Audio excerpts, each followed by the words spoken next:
All right. Anna just asked me, do you really listen to music like this? Kind of. That sounds like it would be from the soundtrack of No Country for Old Men. Yeah, which I have actually 2 songs from. One of my favorites is Oh Death. Sounds great. I'm the only one who well, I'm not the only one, but I love the theme of that song, which is Death comes and he's going to take this guy, and the guy is like, no, dog, you got to give me one more day, and he's like, okay, he's like trying to negotiate, and he's like, I'll give you this, I'll give you that, I'll give you I'm going to die anyway, I'll give you everything. Yeah. And he's like, that's not how it works, man. You're done, son.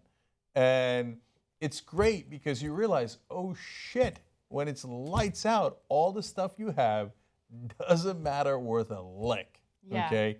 So you're holding on to it, and you think it's so important. One day the lights go out. So make sure you enjoy the fuck out of today. Right? That's a good mindset. That's right. Oh, death.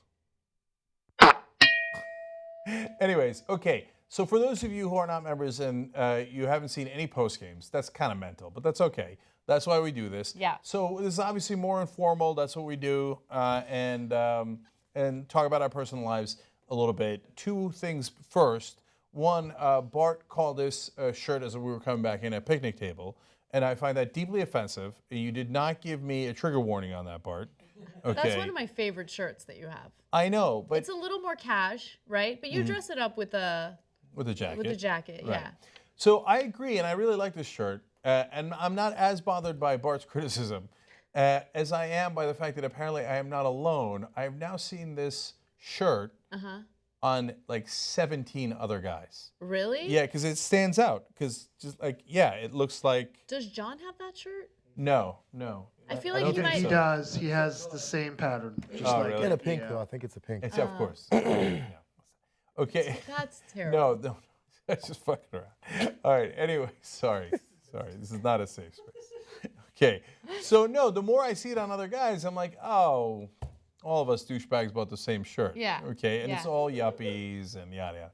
Anyway, so speaking of trigger warnings and safe spaces, JR, you disagreed with us on that, huh? The University of Chicago story. Yeah, I was in the other room. See, I don't he on the other end has a great shirt. This is I figured we got it 2 days ago, 2 days ago. And I was like, if I wear this shirt, somebody's gonna be wearing it. Some other asshole in the office is gonna be wearing this shirt. And Jake wore it yesterday. See, all I do is wear other people's shirts. All I do is copy. Anyway, shoptyt.com. No, so I was, as we talked about on Old School last night, I was harsher in the tweet because that's how you get people's attention. Remember that whole thing? Yeah. Than I would have been if I said it. Basically, but the thing is, it was a 50-50 thing. You guys got the point of trigger warnings, in a way. Yeah. But then after you get the point of trigger warnings, you talk about how useless they are. So which one is it? No, but JR, so that's why I say it depends, right? I can see it, I would use it very infrequently. Like, okay, we're gonna talk about some crime of violence, and I'm gonna give you guys a warning, just in case anybody in the room has suffered an act of violence, right? Whereas, like the example I gave was Case Western Reserve using it for the Republicans are coming to town, and if you're going to see the RNC, trigger warning. Like, no Or a trigger safe warning space. for normal political stuff. Right. So I feel like you guys are stuck on if a speaker comes. Because speakers came all the time, and if I didn't want to see them, I was like, and I left. Yeah. Didn't go see them, right? Big deal. Here's my right? safe space on my couch. Yeah, so you don't need to create one. I can create it by not being there. So actually, when I was in college, when speakers I would have enjoyed came, I didn't go see them. Yeah, I same. know, right? I just didn't. It's too much of a I hassle, was like, man. I've been in class all day. Why am I gonna go watch this asshole speak for another 2 hours tonight? Like, please. It wasn't even that. It's like parking and dealing with Oh, well, crowds you didn't stay at and school. all I that forgot. shit. And I'm It's just like you didn't live at school, so it was a whole different like. That's it so was that funny. wasn't a hassle. Yeah. It was just I didn't want to be there.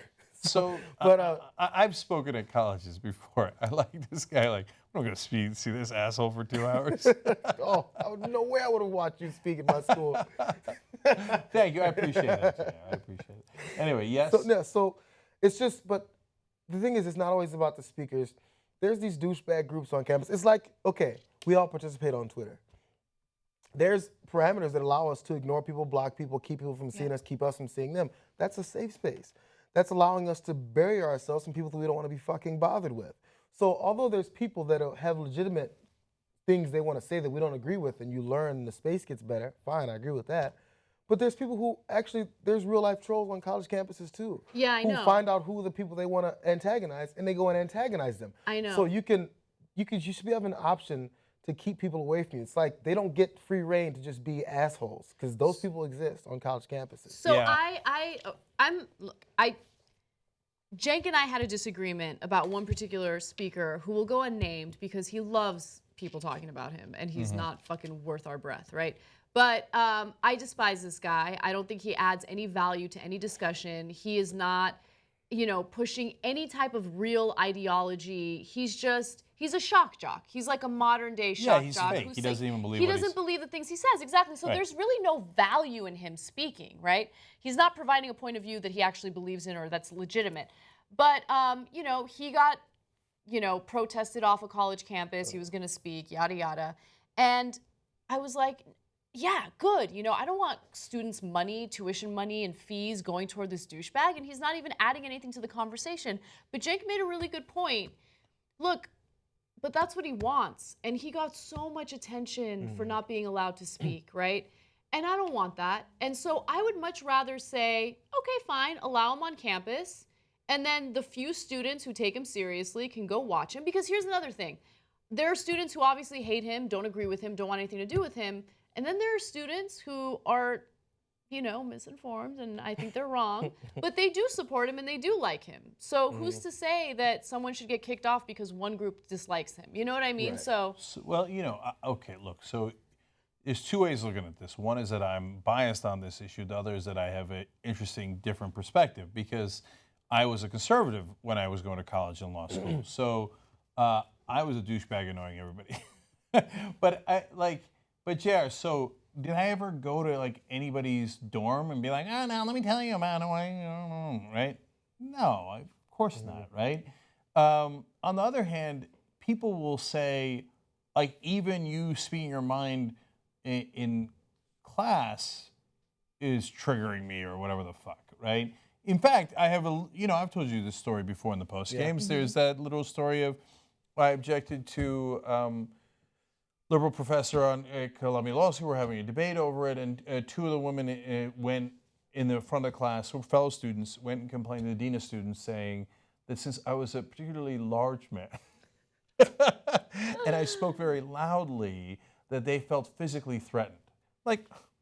But wait a minute, and I say they're in the front of the class because I was always in the back of the class.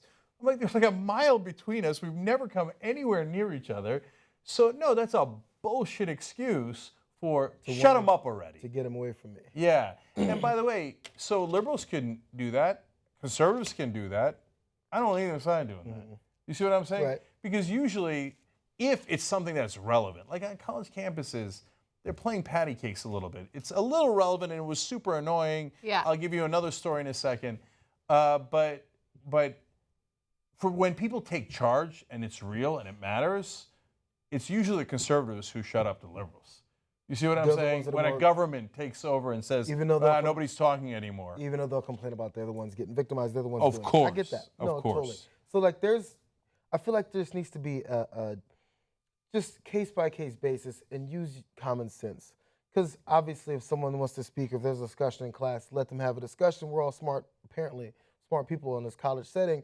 Have it, or then learn something, or learn a way to debate, whatever, fine, like that. It's just, it's like allowing people, if there's suddenly an anti-choice group on campus and they want to start walking around like the anti-abortion people with fetus pictures in front of your dorm room and start harassing people, be like, oh, well, go out there and fight them about it because you're right. No, get them the fuck out of here. Because if I just worry about, and I hate slippery slope arguments, Yeah. but just don't start with a setting of, hey, incoming freshmen, if you think we're gonna do anything to protect you, if you have any mental issues, if you have any past trauma, fuck you. That's just an aggression from the beginning. And I would take my kid out of that school if he got that letter. Wow, that's really interesting. And you're saying that aggression is not even a microaggression. It's kind of like a medium aggression. yeah.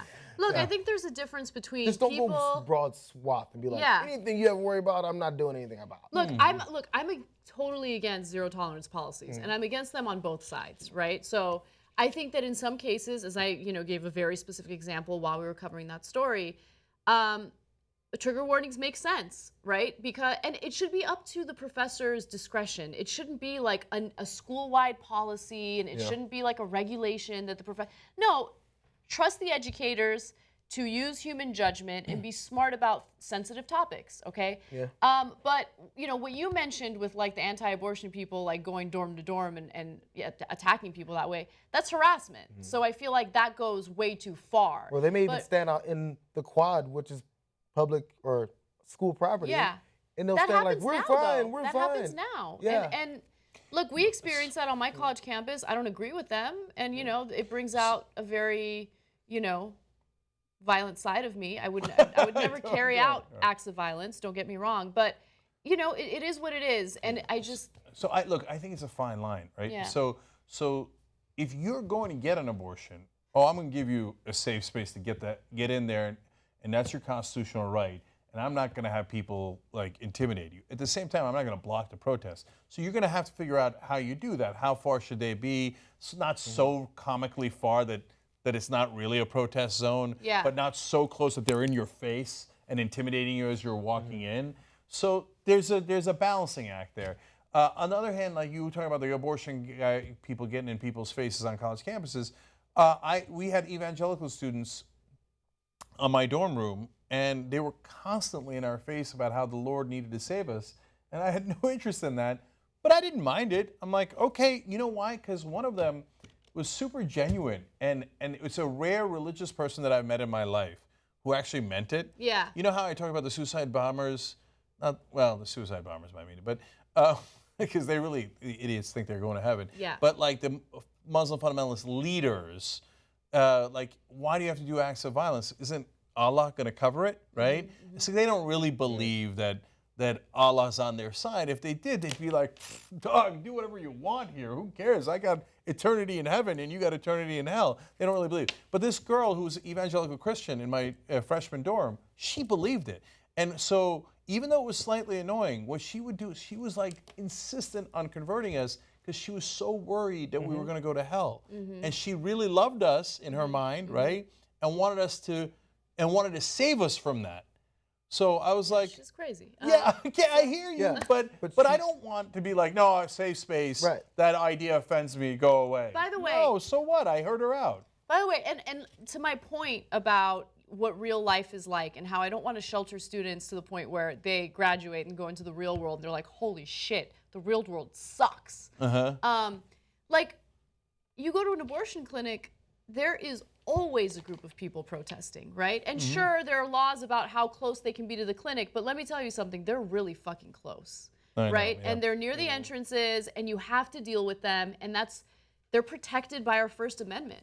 And so I want to prepare students for what the real world is like, but at the same time, there are people who have suffered real trauma, and giving them a warning about sensitive topics, I don't think is terrible. I don't think that's a difficult thing to do.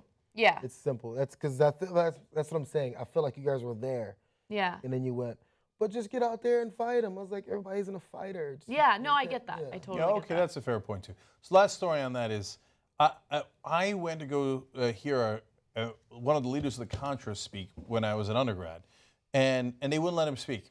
And so liberals on campus came and they popped balloons like people were getting shot, and the balloons would have ketchup in them, and then they'd have it splattered all over their white shirts. God, I miss college. Yeah, I mean, it was performance art in a sense, I suppose. Yeah. And I didn't mind that. Like, you do that every once in a while, I got your point, right?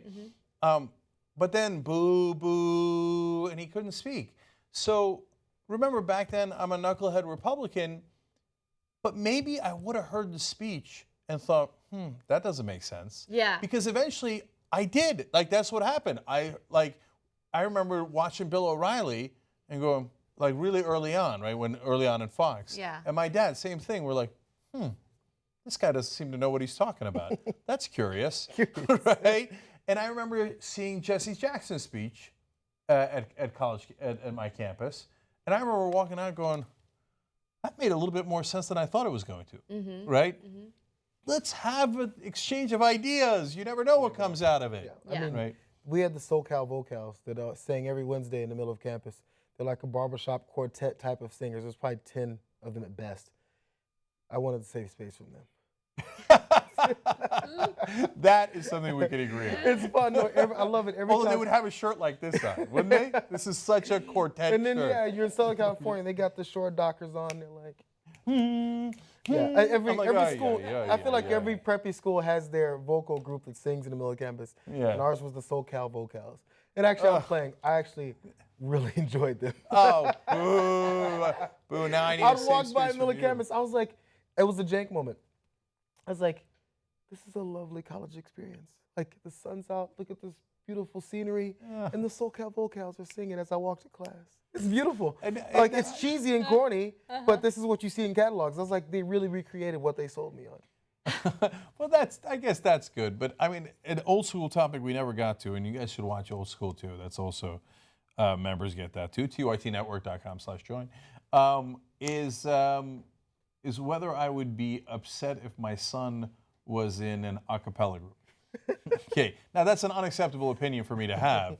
So that's why we need to discuss that in Old School where unacceptable things are talked about. All right, guys, we got to go. But if you've never seen the postgame, this is what we do. We talk about, things that we care about, and it's a little bit more informal, obviously. So tytnetwork.com/join to become a member.